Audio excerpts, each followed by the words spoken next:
بسم اللہ الرحمن الرحیم۔ این اے خان ریسرچ سوسائٹی سے حاضر خدمت ہے آپ کا بھائی مفتی نذیر احمد خان۔ آج کا موضوع ہے انسانی اور اسلامی معاشرے کا فرق۔ ایک مسلمان اپنے محلے میں، اپنے ارد گرد کے ماحول میں کس سوچ اور کس کردار کے ساتھ رہے یا اسے رہنا چاہیے، اس تعلق سے قرآن کریم کی بھرپور تعلیمات موجود ہیں اور پوری ایک سورت ہے سورہ حجرات۔ اس میں اسلامی معاشرت کی پوری تفصیل موجود ہے، لیکن ہم جانتے ہیں کہ عمل کے صحیح اور غلط ہونے کا بڑا تعلق اس کے پیچھے سوچ سے ہے، اس کے پیچھے ذہن سے ہے۔ سوچ صحیح ہوتی ہے تو عمل درست رہتا ہے یا عمل درست قرار دیا جاتا ہے، سوچ بری ہوتی ہے تو عمل برا ہو جاتا ہے۔ اس کی مثال ایسی ہے جیسے آنکھ سے ایک شخص اپنی ماں کو دیکھ رہا ہے، اسی آنکھ سے اپنی بیوی کو بھی دیکھ رہا ہے، اسی آنکھ سے اپنی بچے کو بھی دیکھ رہا ہے، اسی آنکھ سے ایک بے بس بیوہ عورت کو بھی دیکھ رہا ہے، اور اسی آنکھ سے کسی حسینہ کو بھی دیکھ رہا ہے۔ نگاہ ایک ہے، آنکھ ایک ہے، لیکن دل کے جو جذبات ہیں وہ تبدیل ہوتے ہیں، ان کی تبدیلی سے عمل کا حکم بدل جاتا ہے۔ اسی آنکھ سے ماں کو دیکھ رہا ہے تو اس کے پیچھے جذبہ احترام اس کے پیچھے کار فرما ہوتا ہے۔ بچی کو دیکھ رہا ہے تو اس کے پیچھے جذبہ شفقت کار فرما ہوتا ہے۔ اپنی بیوی کو دیکھ رہا ہے، اس کے پیچھے جذبہ محبت کار فرما ہوتا ہے۔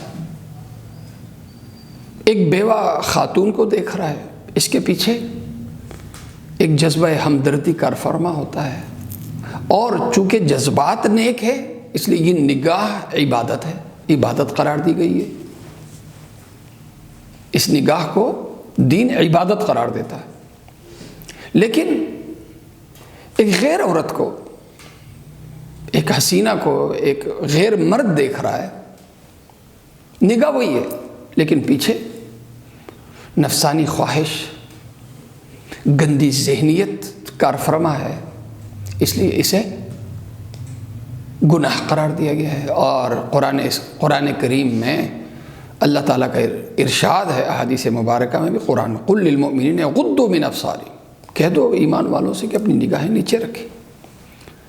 تو جیسے سوچ ویسے عمل کی سوچ کی عظمت سے عمل عظیم بنتا ہے، سوچ کی خرابی سے عمل خراب ہو جاتا ہے۔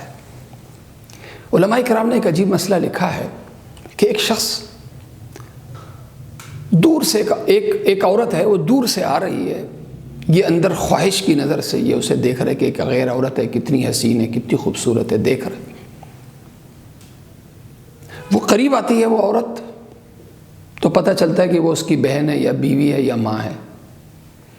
تو جب تک اندر پیچھے سوچ یہ تھی کہ یہ غیر عورت ہے اور یہ غیر عورت ہونے کے ارادے سے جو یہ نگاہ ڈالا ہوا تھا، اس وقت تک اسے گناہ ملتا رہا۔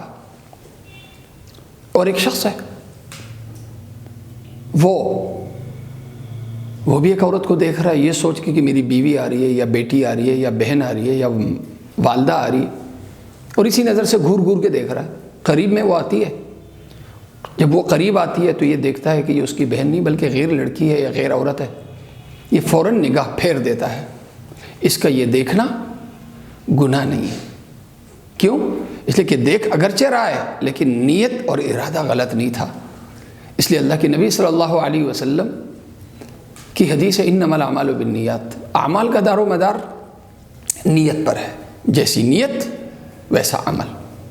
اسی طرح اللہ کے نبی صلی اللہ علیہ وسلم نے ارشاد فرمایا الا ان فی الجسد لمضغۃ، یا دوسری وہ ہے لمضغۃ اذا صلحت صلح الجسد كله واذا فسدت فسد الجسد كله الا وهي القلب.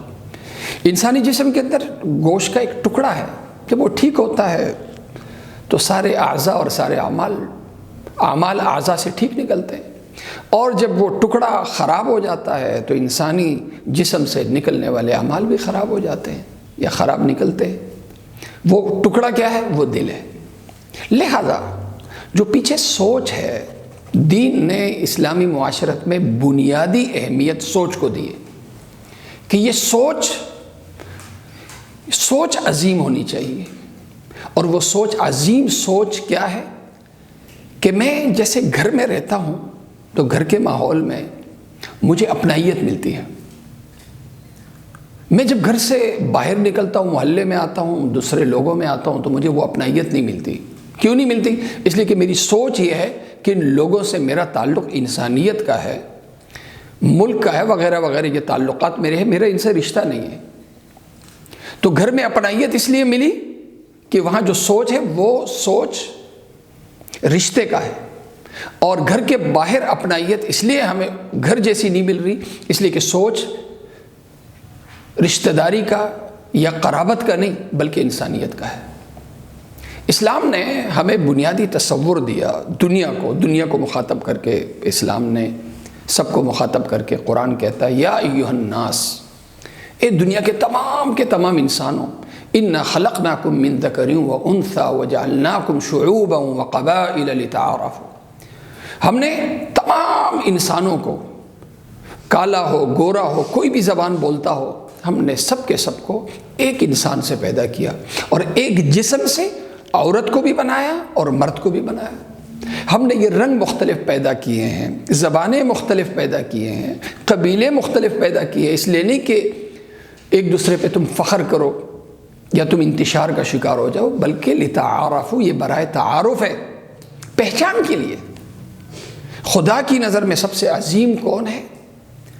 جو خدا کے دین کا سب سے زیادہ پابند اور خدا کی نافرمانی سے بچنے والا ہو. لہذا جب ساری کی ساری انسانیت ایک باپ اور ایک ماں کی اولاد ہوئی تو دنیا میں رہنے والے جتنے انسان ہیں ان سے جو میرا اور آپ کا رشتہ ہوا وہ اخوت کا ہوا. لہذا ایک مغرب ہے جو دنیا کو سوچ دیتا ہے، انسان دوستی کا نعرہ لگا کے دنیا کو سوچ دیتا ہے کہ انسانوں کا آپس میں رشتہ انسانیت کا ہے، اور دین سوچ دیتا ہے، دین اسلام سوچ دیتا ہے کہ انسانیت سے بڑھ کہیں زیادہ عظیم رشتہ انسانوں کے درمیان ہے، اور وہ رشتہ ہے اخوت کا. اب اخوت کا نظریہ یہ ہمارے فائدے میں ہے، یا کہ انسانیت کا نظریہ یا انسانی تعلق کا نظریہ وہ ہمارے زیادہ فیور میں ہے. ظاہر ہے انسانیت کے رشتے سے ہمیں اگر نظریہ یہ ہو، سوچ یہ ہو، تو ہمیں اپنائیت لوگوں سے نہیں ملے گی. لیکن اگر یہ ہو، دنیا کے سارے انسان سوچے کہ میں ایک باپ ایک ماں کی اولاد ہے، تو ہمیں اپنائیت ہر جگہ ملے گی. اب ایک دنیا کو نظریہ مغرب دیتا ہے کہ دنیا کے جتنے انسان ہیں ان کا آپس میں تعلق انسانیت کا ہے، اور انسانیت ظاہر کرتی ہے محبت کو کہ ہر انسان دوسرے انسان سے محبت کرے. انسانیت سے کیسے؟ بس موجودہ انسان، ابتدائی انسانیت کے تعلق سے وہ یہ کہتے ہیں کہ یہ انسان خود سے بنا ہے، اس کو نیچر نے بنایا. نیچر نے کیسے بنایا کہ پہلے یہ سمندری مخلوق تھا، الحیوان البحری تھا، پہلے الحیوان البری ہو گیا، پھر آگے چل کے یہ بندر ہو گیا، اور بندر سے پھر انسان ہو گیا. اب بندر سے انسان ہوا تو امریکہ کا بندر الگ، افریقہ کا بندر الگ، ایشیا کا بندر الگ. آپس میں تعلق جو ہے وہ غیریت کا ہے، غیر ہونے کا ہے، اجنبیت کا ہے. لیکن اسلام جو تصور دیتا ہے وہ یہ دیتا ہے کہ نہیں، کالا ہو گورا ہو کہیں کوئی بھی ہو، سب کے سب آپس میں بھائی ہیں، کیوں؟ ایک باپ اور ایک ماں کی اولاد ہے۔ اب یہ جو اخوت والا رشتہ ہے، چونکہ یہ دین سے بندھا ہوا ہے، لہذا جو دین کے جتنے قریب ہوگا، دینی ماحول جتنا زیادہ ہوگا، وہ ہمیں پھر اس ماحول میں، اس معاشرے میں ہم ایسی ہی اپنائیت محسوس کریں گے جیسے اپنائیت ہم گھروں میں محسوس کرتے ہیں۔ صحابہ کرام رضوان اللہ علیہم اجمعین نے مدینہ ہجرت کی، ایک غیر علاقہ تھا لیکن اپنائیت محسوس کی، کیوں؟ اس لیے کہ بنیاد اخوت پہ تھی، جس کو قرآن ذکر کرتا ہے لو انفقت ما فی الارض جمیعا ما الفت بین قلوبہم۔ یہ جو الفت آئی یہ دین کی برکت سے آئی، دین نے رشتہ اخوت دیا۔ آج اس رشتے سے پہلے، دینداری سے پہلے اور اس نظریے کے بننے سے پہلے عرب کے لوگ تھے، آپس میں دشمن تھے، علاقائی بنیادوں پہ، قبائلی بنیادوں پہ، لیکن اسلام نے کہا قبیلہ، زبان، ملک یہ سب نسبتیں ہیں، رشتہ وہ اخوت کا ہے جو سارے انسانوں کے درمیان موجود ہے۔ لہذا جب دین کا ماحول ہوگا اور اخوت کے نظریے پہ دنیا قائم ہوگی تو میں پاکستان میں ہوں یا میں افریقہ میں ہوں، میں کالوں میں ہوں یا میں گوروں میں ہوں، میں کسی میں بھی ہوں، مجھے گھر جیسی اپنائیت مجھے باہر ملے گی۔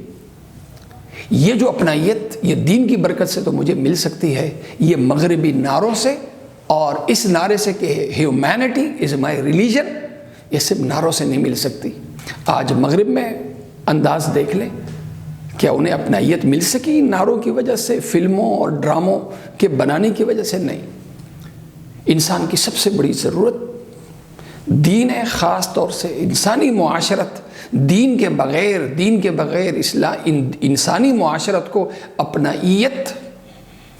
اپنائیت والا، محبت اور الفت والا ماحول